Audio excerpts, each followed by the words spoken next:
Bonjour les filles, je vous remercie d'avoir répondu présente pour qu'on parle aujourd'hui d'une thématique qui vous est chère, celle de l'obésité chez l'enfant et chez l'adolescent. Je me présente rapidement. Moi, je suis Harmonie Sobaki, orthophoniste de formation, avec notamment une spécialité sur le trouble alimentaire pédiatrique.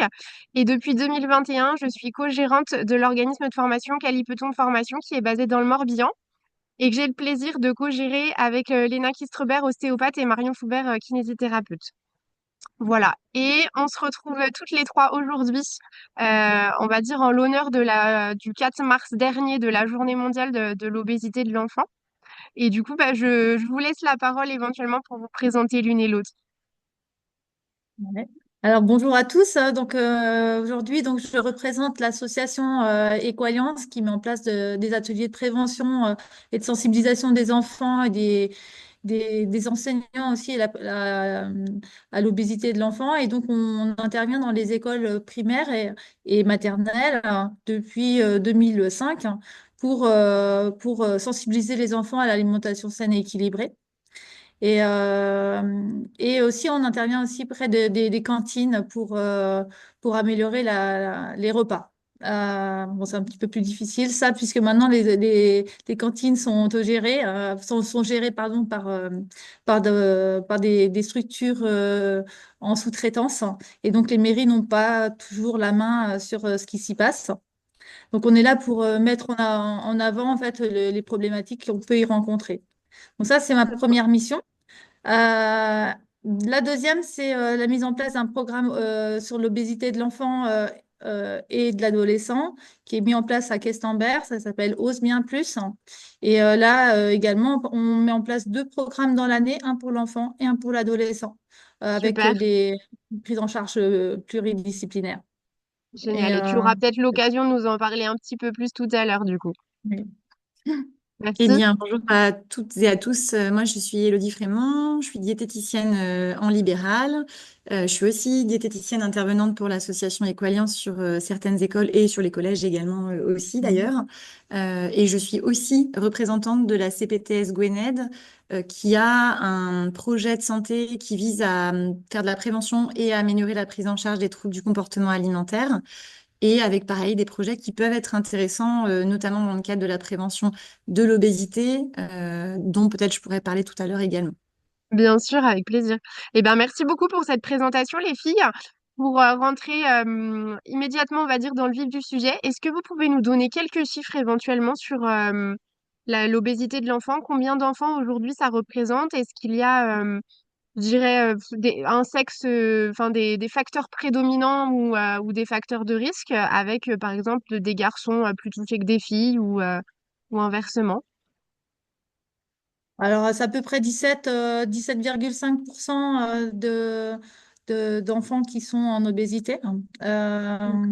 Et plus particulièrement, un peu plus les filles, on a constaté récemment que c'était plus féminin que masculin. Si tu... Oui, Voilà. tout à fait. Ça concerne aussi plus les familles qui ont moins les moyens en fait financiers. On a constaté en fait que c'était plus les familles d'ouvriers D'accord. qui étaient concernées. Ça n'empêche pas que certaines familles de cadres sont concernées aussi, hein, mais voilà. Tu peux peut-être rajouter. Bah, que, effectivement, on parlait de facteurs de risque, mais je crois qu'on va en parler un petit peu plus tard sur les facteurs qui prédisposent potentiellement à l'obésité. C'est pas tellement forcément une histoire de sexe, mais ça peut être aussi des facteurs prédisposants dans l'environnement de l'enfant D'accord. ou la génétique. Parce qu'on sait qu'il y a un gros facteur génétique, enfin une grosse impulsion en tout cas du facteur génétique dans la facilité malheureusement à développer une obésité à l'âge adulte ou même en tant qu'enfant quand il y a des parents eux-mêmes qui ont été atteints d'obésité. Donc D'accord. au-delà même, voilà, il y a des facteurs Hmm. qui prédisposent quand même fortement. On parlait de précarité, de vulnérabilité, voilà, qui sont des facteurs assez prédisposants. Très bien. Et du coup, est-ce que vous pouvez nous donner une définition claire du coup pour enfin, pour les autres pros de santé de l'obésité? Est-ce qu'il y a un consensus vraiment bien défini sur l'obésité? Moi, je te laisse. Bah, aujourd'hui, il y a un consensus qui est en lien avec les courbes d'IMC qu'on trouve dans les carnets de santé des enfants, D'accord. puisque sur ces courbes se sont définis deux grands couloirs au-dessus de la courbe moyenne qui correspondent à l'IOTF 25 et l'IOTF 30, donc chacun au seuil de surpoids et d'obésité, et donc qui évoluent D'accord. au-dessus de la courbe moyenne pour chacun d'entre eux. Donc, à partir du moment où l'enfant se situe sur cette courbe-là, dans le couloir supérieur, on estime qu'il est en surpoids ou en obésité. Après, je pense que c'est quelque chose qui peut être amené à changer dans les mois, années à venir. Je sais pas, ça peut prendre du temps, parce qu'on a un consensus d'experts qui s'est réuni il y a pas très longtemps sur la définition de l'obésité chez l'adulte. D'accord. 53 experts qui étaient très nombreux et qui ont défini que l'IMC ne suffisait plus en fait à définir l'obésité à proprement parler et qu'il fallait associer d'autres critères. Donc je vais pas les lister, mais il y en a plusieurs. Et tout ça pour définir deux, non plus des grades d'obésité, mais deux types d'obésité qu'on appelle préclinique et clinique, avec D'accord. en fait, en gros une atteinte fonctionnelle dans l'obésité clinique et, Oui. et pas d'atteinte fonctionnelle sur les organes ou les tissus dans l'obésité préclinique. Donc ça, il y a des chances que ça puisse aussi évoluer sur la prise en charge de l'enfant, en tout cas sur le diagnostic, mais pour l'instant, c'est les courbes de l'OMS qui font foi. Ok. Et après, pour Eh bien, rajouter dans la prise oui. en charge, il y a quand même aussi le rebond d'adiposité qu'on D'accord. voit donc à 4-5 ans, là où l'enfant, en fait, la courbe creuse. Donc, on a l'impression, en fait, que bah, l'enfant n'est pas en surpoids parce que bah, il est pas très, il grossit pas, en fait. Mm. Hein, il grandit, enfin, il grandit, il grossit pas. Et finalement, ben, il faut qu'il fasse un petit creux, en fait, pour pas avoir de facteurs de risque d'avoir de l'obésité plus tard. C'est vrai que c'est un critère qui souvent est alertant et qui ne l'est pas toujours au moment où ça arrive. Le rebond d'adiposité, comme le disait Marie-Christine, il arrive aux alentours de 5-6 ans quand tout se passe bien. Mais souvent, on voit quand il y a des facteurs de risque, notamment le rebond d'adiposité qui arrive plus tôt, à 2-3 ans. Et ça peut être un D'accord. signe effectivement, de précurseur de développement d'obésité plus tard. Ouais, c'est intéressant ça parce que est-ce que les pédiatres, est-ce que les médecins sont sensibilisés à ça finalement? Parce qu'en fait, c'est quelque chose qu'ils peuvent repérer assez tôt. Alors, les Ah oui, pédiatres, je oui, pense que oui. oui. Les médecins Oui, généralistes, je pense aussi. Après, toute la D'accord. question, c'est de mettre les petites croix sur le carnet de ouais, santé, ce qui Oui, n'est pas toujours fait, par contre, dans oui, la vraie vie, par manque de temps, hein, tout simplement. bien sûr. Pareil, dans le carnet, on voit qu'il y a une mesure à faire tous les ans, tous les 6 mois, Oui, justement, quand il y a des facteurs de risque. Ça, c'est pas toujours fait, ou quand c'est fait, c'est pas toujours relevé sur la courbe d'IMC, ce qui permet pas d'accord. forcément de voir qu'il y a une évolution du couloir, par exemple. Très bien. ouais. Il y Merci aurait beaucoup du vraiment coup. Pardon. Oui. Non, Il y a une non, continue sensibilisation Marie. à faire sur le carnet de santé Oui, pour les parents également, de oui, pouvoir s'en On sait faire. servir parce qu'il y a tellement de choses intéressantes dedans. Par contre, je lisais un article là-dessus, il y a quand même 25% qui ne savent pas calculer mm, l'indice de masse corporelle. d'accord, effectivement. Donc, il y a encore un gros travail à faire sur ces calculs et sur ces notions-là auprès des professionnels de santé, du coup. Oui, et peut-être même d'ailleurs auprès des professionnels de santé et du grand public, parce que enfin, Oui, moi, en tant que diététicienne, ça arrive très rarement, sauf si je le demande, que les parents viennent avec le carnet de santé. oui, Or, en tant que diète, c'est tout à fait quelque chose que je peux faire, de mm, noter si je retrouve des poids dans l'historique des comptes rendus du médecin et de pouvoir mm, mettre les petites croix pour pouvoir voir un peu comment ça a évolué et justement un peu l'histoire de poids sur la durée.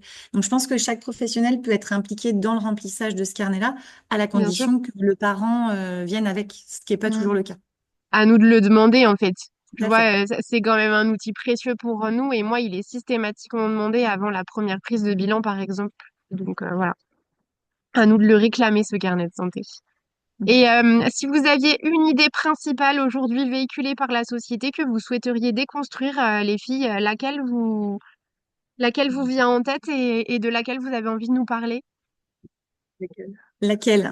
Il y en a plusieurs, ouais. Mm. T'en as une que... Bah moi, j'entends souvent les enfants en surpoids vont s'affiner en grandissant et donc on ne prend pas la mesure du problème. Donc, je dirais Mm. que pour moi, c'est celle-là la plus rencontrée par les familles, même si il y en a plein d'autres. Et vraiment, faut alerter et vraiment reprendre le carnet de santé pour expliquer qu'il y a des facteurs de risque et qu'il faut faire un petit point de mi-parcours, quoi, pour voir si Oui, au niveau de l'environnement, tout se passe bien pour l'enfant et qu'est-ce qui cause en fait cette prise de poids. Mais peut-être oui. que c'est rien finalement, mais voilà. Ouais, des bilans préventifs, comme tu dis, en fait, Mm. Marie-Christine, il n'y a pas Mm. forcément besoin. de s'alarmer immédiatement, mais en tout cas, c'est bien d'adresser et d'aller faire quelques investigations, peut-être en prévention. Surtout Mm. si, comme tu dis, on repère des facteurs de risque. Et bien justement, si on repère des facteurs de risque, quel professionnel de santé on peut être amené à se voir proposer en consultation? Alors ça, c'est une très bonne question, parce que les facteurs Mm. de risque, ils sont quand même multiples, hein. On le disait tout à l'heure. D'accord? Enfin, moi, si j'avais une idée reçue j'aurais retenue, même si c'est plus la Oui, question, mais c'était le fait qu'on entende beaucoup les gens qui sont... Alors, j'ai volontairement dit les obèses mangent trop, sont feignants, manquent de volonté. Ça, c'est quelque chose qu'on entend beaucoup en consultation. Déjà, pour dire que les gens sont atteints d'obésité, que c'est une oui, pathologie, une maladie, et c'est pas une condition. Ils sont pas ouais. obèses comme ils sont femmes ou hommes.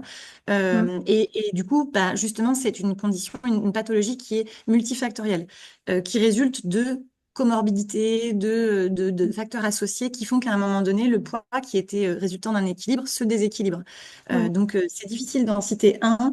Il y a beaucoup de facteurs environnementaux. On parlait de vulnérabilité, de précarité. Oui, Julie Messager, qui est aussi praticienne pour le GROU, nous a remonté les psychotraumas qui sont quand même assez importants. On sait bien qu'il y a sûr. une personne en situation d'obésité sur trois qui a vécu des traumatismes ou des syndromes de stress post-traumatique.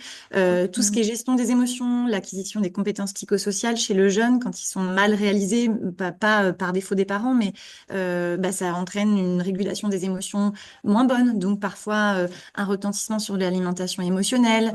Quand il y a un lien d'attachement qui est pas bien créé au sein de la famille aussi, ça peut être un refuge, l'alimentation. Enfin, il y a tellement de facteurs de risque que effectivement, les professionnels qui sont à activer, ils sont aussi multiples qu'il y a de facteurs de risque. Mm. Moi, je dirais quand J'entends même bien. au centre de tout ça, il y a le médecin généraliste qui, pour moi, est Oui, au cœur, mais de toute prise en soin, ou le pédiatre en tout cas. Et après, ça va dépendre. Le psychologue quand il y a besoin. Alors toi qui es orthophoniste, Mm. Harmonie, ça peut être l'orthophoniste aussi quand il y a des troubles alimentaires pédiatriques, parce qu'on sait que chez les enfants et les ados, quand il y a un oui, panel, un répertoire alimentaire très réduit, et notamment dans le champ des légumes, parce que c'est souvent ce qui est plus oui, compliqué à intégrer sensoriellement, bah ça donne souvent une répercussion sur la courbe de poids. bien Ça sûr. peut être psychomotricien quand il y a une difficulté corporelle de perception et d'image, Mm. ergothérapeute, kiné, Oui, c'est ça. APA, Ouais, enfin c'est voilà, il y ça. a tellement de professionnels. Alors tous ne sont pas nécessaires, je pense, en même Oui, temps. Mm. oui. Tous ne sont pas nécessaires tout le temps d'ailleurs. Ça dépend aussi de Du l'évolution dans projet le thérapeutique l'enfant. aussi, bien sûr. Exactement. Mais voilà, ça dépend tellement des facteurs Ouais. qui déclenchent la prise de poids chez un enfant que c'est difficile de donner un parcours de soins idéal. Bien sûr, mais du coup, quand on a un premier bilan à faire, on va chez le Oui. pédiatre. C'est le pédiatre qui adresse vers une diététicienne ou non, logiquement, le patient peut venir consulter une diététicienne sans être passé par la case pédiatre. Il peut aller voir un diététicien directement, c'est vrai. Très bien. Voilà. Après, c'est vrai que c'est bien qu'il y ait un médecin traitant qui prend le relais parce que le médecin traitant, déjà, lui, il est remboursé par la sécurité sociale. Oui, Il peut faire les bilans sanguins si besoin, parce que quelquefois, il y a besoin de faire quand même des bilans.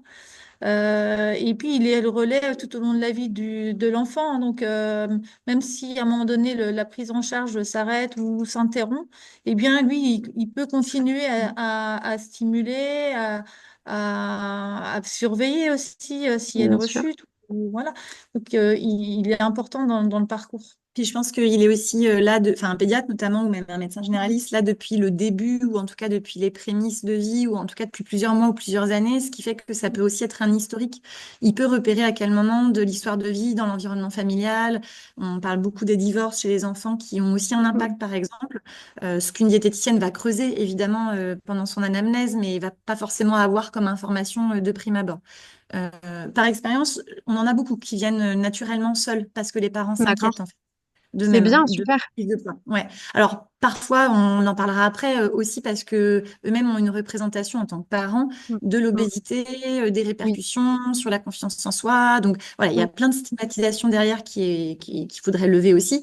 Mais oui. à juste titre, c'est eux qui les emmènent voir la diète. Mais c'est souvent quand D'accord. même plutôt les pédiatres ou les médecins qui nous les adressent. Ou tu parlais aussi de l'infirmière. Nous, Oui, dans scolaire. le cadre du programme OSE, donc l'infirmière scolaire, elle oriente Mm, énormément sur notre programme, hein, parce que c'est quelque chose qui permet un accompagnement pluridisciplinaire. Donc au départ, c'est sûr qu'on fait un bilan éducatif partagé. Donc on Mm. fait soin justement de l'environnement de l'enfant au départ et après on se met en lien avec le médecin traitant. Donc il y a quand même un relais qui est donné, nous aussi, au médecin traitant pour qu'il puisse prendre la suite après ce genre de prise en charge. Mais c'est vrai que l'infirmière, elle décèle des problématiques au sein de l'école, mais c'est que l'école publique et D'accord. très peu Ok. l'école privée puisqu'elle n'y va pas beaucoup. D'accord. Donc, non. Mais c'est vrai que tu avais mentionné, il y a aussi parfois un peu d'adressage de la sauvegarde 56. Moi, il m'arrive de voir des Oui. patients. On est sur des profils un peu Mm. particuliers, d'enfants en grande difficulté parfois. Et effectivement, eux, ils sont un peu démunis sur la prise en charge des patients. Ça peut arriver qu'ils adressent directement aussi en cabinet diététique. D'accord. Très bien. Et ben effectivement, du coup, c'est riche, hein, l'ensemble des professionnels de santé qui peuvent graviter autour des patients atteints d'obésité. Super, ça montre à quel point peut-être que cette rencontre aujourd'hui là du coup prend tout son sens parce qu'on va pouvoir diffuser encore plus cette information auprès des pros de santé. Et du coup, si on reprend le fil de notre interview là, aujourd'hui, si vous prenez votre casquette là de diététicienne comme vous le faites très bien, quels sont les défis que vous enfin que vous rencontrez au quotidien dans vos cabinets avec ces patients-là? Qu'est-ce qui vous semble le plus difficile, je dirais?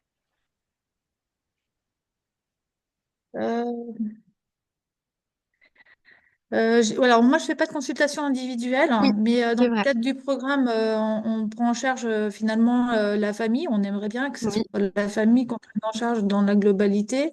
Je dirais que le frein premier, c'est d'avoir la famille en entier, avec ses familles décomposées, recomposées. Mm. Et voilà, et comme on disait, il y a souvent des traumatismes dans ces familles-là. Donc souvent, le papa est plus là. Parce qu'il y a des conflits, donc où l'enfant le rencontre que occasionnellement et ça peut générer à nouveau des habitudes de vie inadaptées. Donc là, c'est ça, je pense, le cœur fait de la prise en charge. Si on peut avoir l'ensemble de la famille Mm. présente au premier entretien pour finalement que toute la famille suive finalement les Mm. conseils ou les objectifs que l'enfant va se fixer avec la famille. Ouais, Alors, le soutien, le partenariat familial, effectivement, je pense que ça, c'est un peu l'empreinte de tout suivi, en fait, quelle que soit la profession, voilà, qu'on travaille en alimentation, en langage, en motricité, en fait, le partenariat parental, le levier motivationnel de la famille, c'est sûr que c'est la base. moi, j'allais dire effectivement là ce qui est un peu au cœur de la prise en charge en ce moment sur l'obésité. Enfin, les diététiciennes sont de plus en plus formées à ça et je crois qu'on va avoir Oui, la chance de pouvoir être formés au sein d'Equalliance à la systémie familiale parce que oui, l'enfant est au cœur d'un système. D'ailleurs, il est assez ouais, recommandé qu'en dessous de 12 ans, en fait, on voit les parents d'abord, oui, pas oui, forcément l'enfant parce que c'est sur l'environnement familial qu'on va pouvoir aider à trouver des solutions. très bien. Ce qui peut être un frein aussi, je trouve un défi, c'est la prise en charge. Marie-Christine disait tout à l'heure, un médecin généraliste, il est remboursé par la sécurité Mm. sociale, une diète non, parfois Oui, par les mutuelles, parfois mm. partiellement, parfois un, deux, trois consultations. Donc ça reste D'accord, limité quand il y a un suivi au long cours qui est engagé avec un enfant. Donc c'est bien clairement sûr. un investissement financier hein, pour les parents. Mm. Et on parlait tout à l'heure que l'un des facteurs de risque, des gros facteurs de risque ou des catégories socio-professionnelles les plus touchées, c'est les publics précaires. Mm. Donc ça Oui, pose oui, question. oui, La possibilité de suivre le soin ou de suivre oui, un soin adapté parce que pluridisciplinaire, parce que besoin justement d'activer plusieurs leviers pour pouvoir œuvrer dans le bon sens. Donc ça, c'est un vrai défi, je Mm. trouve.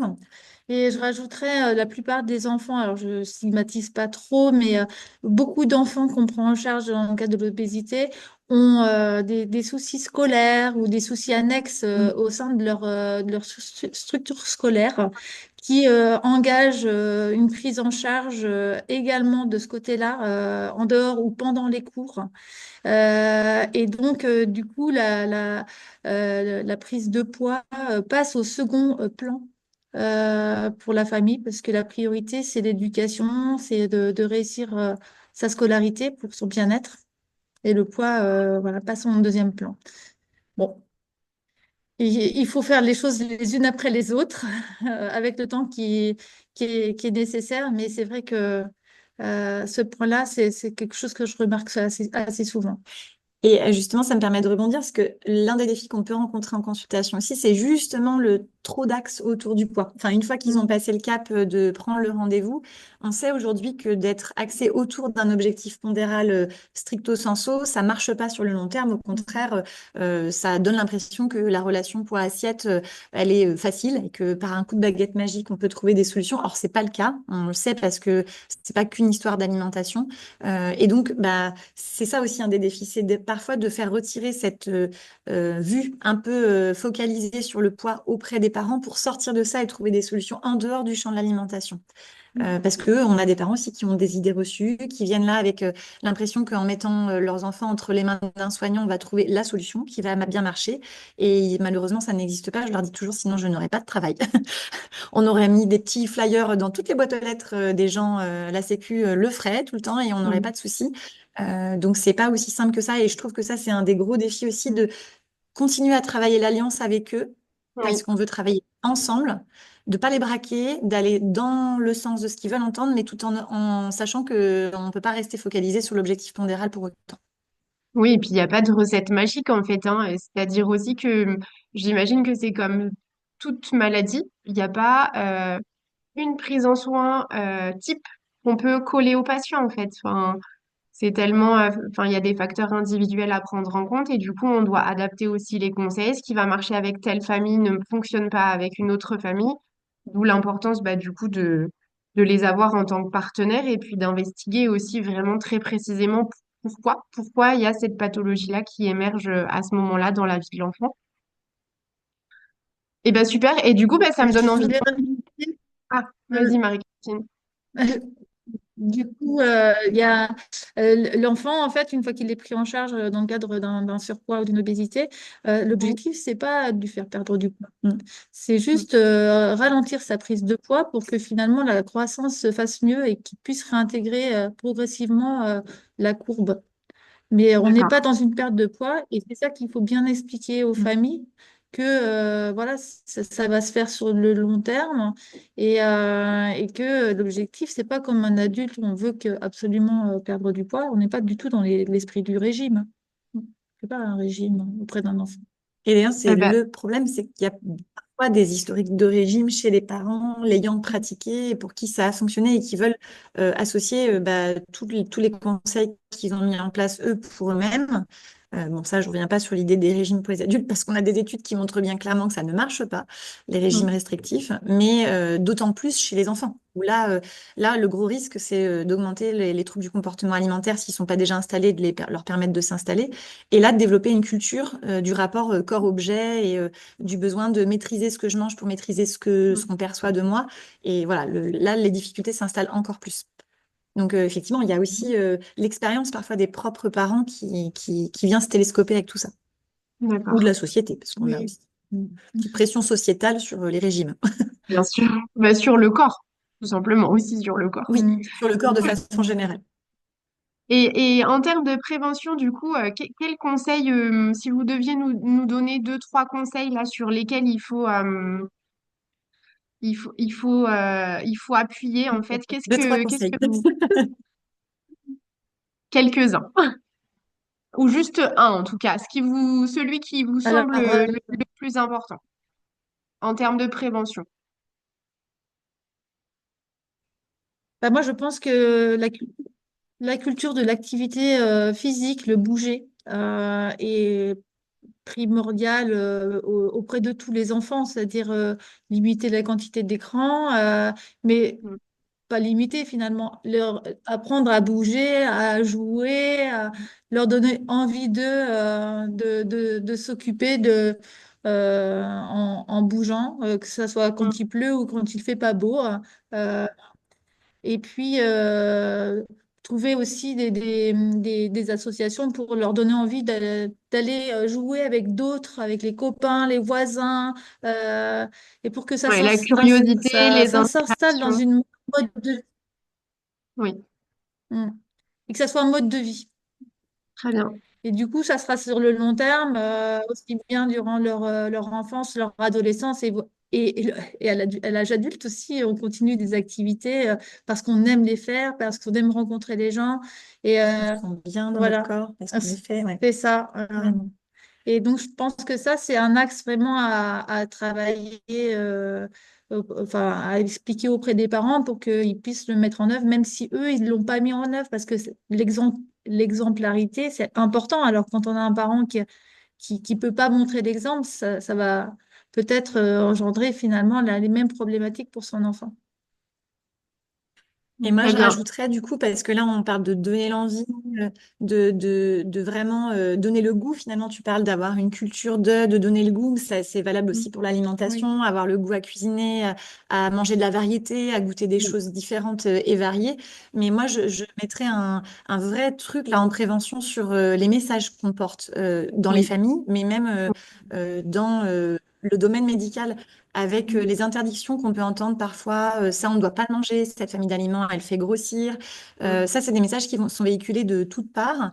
Et ça fait des gros dégâts. Et tu parlais d'apprentissage par mimétisme, c'est ce qu'on appelle l'apprentissage vicariant. Bah, c'est Mm. exactement la même chose quand un parent se maltraite en fait au niveau corporel parce qu'il a passé sa vie à se regarder, à s'idéaliser, à pas s'apprécier, à se déprécier même devant ses enfants. Ben, un enfant se construit en se disant que c'est comme ça que ça doit se passer et qu'on n'est jamais parfait et qu'on doit toujours chercher à l'être. Et je Mm. pense que ça, cette image corporelle positive, cette culture de la diversité corporelle, elle peut avoir un gros impact sur la perception du corps et donc sur la façon dont on en prend soin.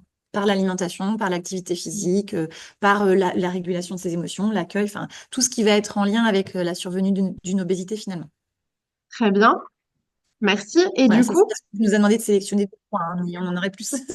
j'imagine bien, mais oui, bien sûr. Par contre, je rebondis parce que tu parlais là d'éducation alimentaire. Et aujourd'hui, comment justement on peut favoriser l'éducation alimentaire? Alors là, tu nous as donné une petite piste, Élodie. Est-ce qu'on peut en avoir une deuxième éventuellement? Bah, je pense que si on prend dès le plus jeune âge, c'est la diversité alimentaire dès le plus jeune âge, Oui, l'allaitement maternel, la oui. diversité alimentaire, et puis faire les recettes ensemble, faire goûter, faire sentir, faire toucher, faire participer l'enfant à la réalisation des repas maison, plutôt que d'acheter des aliments industriels. En fait, c'est favoriser finalement la découverte alimentaire. Et, Ben, peut-être aussi promouvoir l'écoute de son corps comme un allié, parce qu'en fait, notre corps, il nous donne plein d'informations. On parle des Oui, signaux de faim, de rassasiement, de satiété. C'est des choses qu'on n'apprend pas forcément. Alors, ça fait partie des apprentissages vicariants, hein, quand on a nos parents qui s'arrêtent de manger quand ils ont plus faim, qui n'ont pas peur de gâcher la cuillère qui reste dans l'assiette, ben, on apprend à le faire aussi. Quand c'est l'inverse, on apprend à ne pas gâcher et à finir ou à manger pas assez ou trop en fonction. Mais du coup, ça, je pense que c'est aussi quelque chose d'essentiel que d'accompagner les enfants dans l'écoute de leurs sensations corporelles comme on sait tous le faire, sauf cas de force majeure avec une pathologie très spécifique, mais en général, on est tous équipés de ces signaux-là. merci, super. Merci beaucoup pour les infos. Et là, du coup, ah, vous m'entendez toujours? C'est bon, les filles? J'ai dû changer d'endroit. oui, Oui, Oui, bon, super. oui. Euh, mhm. il nous reste pas beaucoup de temps parce que le lien va couper dans 3 minutes, mais je voulais qu'on prenne une petite minute pour parler justement chacune du programme que vous animez. Laquelle de vous veut commencer du coup? Vas-y, Marie-Christine. Oui, alors le programme Ose bien plus, donc c'est la prise en charge des enfants qui sont scolarisés en primaire, hein, qui a lieu au mois de septembre à décembre, où donc une médecin généraliste, une sophrologue, une diététicienne, une APA. Et qu'est-ce que j'ai oublié? Je pense qu'on est 5 en tout à intervenir en fait au sein de ce programme pour proposer 3 demi-journées avec les enfants et les parents, hein, qui sont présents aussi D'accord. en atelier, soit ensemble, soit séparés, de manière à ce qu'on ouvre la parole et qu'on puisse dire tout ce qu'on a envie de dire, et qu'on puisse finalement aider aussi bien les parents dans l'éducation que les enfants dans la mise en œuvre de nouveaux objectifs. Celui-ci, il a lieu de septembre à décembre à la D'accord. maison de santé Questembert. Il est ouvert à tous les enfants qui sont à 20 km aux environs. Et puis, il y en a un pour l'adolescent aussi, scolarisé au collège. On en est attaché à ce que ce soit le même groupe de jeunes pour qu'ils puissent échanger facilement au cours des ateliers. Pareil, avec les parents dans la première journée et la dernière demi-journée. Par contre, au milieu, on les prend que tout seul parce que les collégiens aiment bien se prendre en main ou commencer à se prendre en main tout seul. Donc, on les prend en charge aussi avec les mêmes professionnels pendant 3 mois, 3 demi-journées. Et là, c'est de mars à juin, en fait. Un petit bilan à la fin qui est envoyé au médecin pour pouvoir faire le relais. Et si jamais il y a un souci, on peut remettre en place des ateliers individuels, là, du coup, D'accord. hein, des petites consultations individuelles. Voilà. Il y a une psychologue, c'est ça que j'ai oublié, au sein du programme aussi. Très bien. Eh bien, merci. Et toi, du coup, Elodie, est-ce que tu peux nous parler du programme que tu animes également au sein de la CPTS? Oui.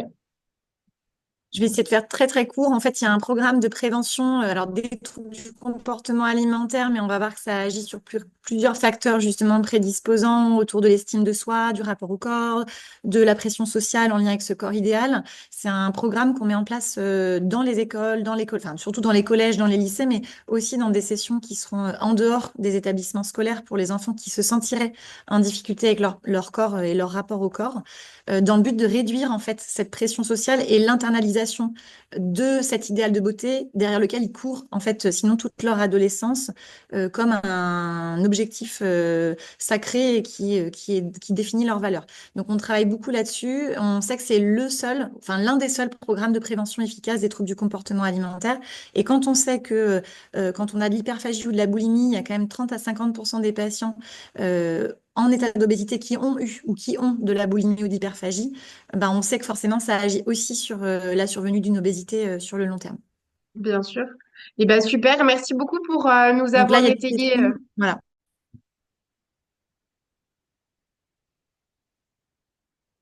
Du coup, les filles, pour bientôt conclure cette interview, là, je vous propose éventuellement de nous parler de quelques ressources que les pros de santé peuvent trouver facilement sur le net.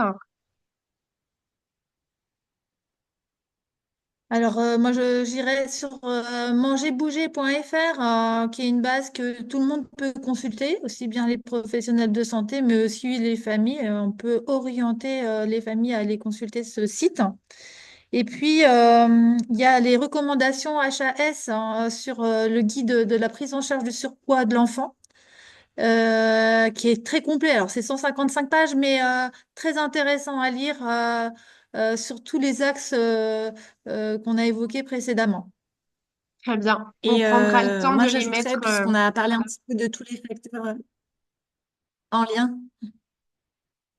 désolée, comme on t'entend décalé, j'avais commencé à parler sur ta voix. Je disais qu'il y avait aussi quelques livres qu'on pourra te transmettre et que tu pourras mettre en lien, qui sont des livres autour du rapport au corps, des livres sur les émotions, un livre de Dr Zermati qui justement est autour du traitement de l'obésité et du surpoids selon la démarche du gros, donc D'accord. autour de l'alimentation intuitive, etc. Et un livre de Florian Saffer qui est diététicien, qui est assez spécialisé dans l'obésité dans les troubles du comportement alimentaire et pareil qui a fait un livre assez grand public mais qui est tout à fait utile aux professionnels de santé pour eux-mêmes ou pour être conseillés. Donc on pourra t'envoyer plein de ressources autour de ça si tu veux les mettre en lien. Eh ben Et puis, super. Eh ben, si merci le beaucoup. site internet Oui, le site internet de amélie.fr où vous avez toutes les adresses de la prise en charge des enfants de 3 à 12 ans dans le cadre d'une mission Retrouve ton cap hein, et qui est aussi remboursée par donc là, la CPAM. Et donc, c'est une possibilité aussi de prise en charge jusqu'à 12 ans. d'accord. C'est très bien à D'ailleurs, savoir ils ont ça, mis des ressources effectivement. aussi sur cette page-là. Mm. Eh bien, Donc, merci. il y a Effectivement. Questenberg de mémoire, il y a aussi un. Ouais. Non, mais je disais, Les Marie-Christine, merci. Questenberg, Vannes, Auray, de mémoire, et il y en a d'autres en fait sur le territoire du Morbihan. Eh ben, super. Et on va pouvoir lister du coup toutes ces ressources à l'issue de l'article et de l'interview. Et ben, pour terminer, est-ce que vous auriez un dernier mot ou une dernière pensée en fait pour décrire un petit peu les accompagnements que vous vivez au quotidien avec ces personnes qui sont touchées par l'obésité?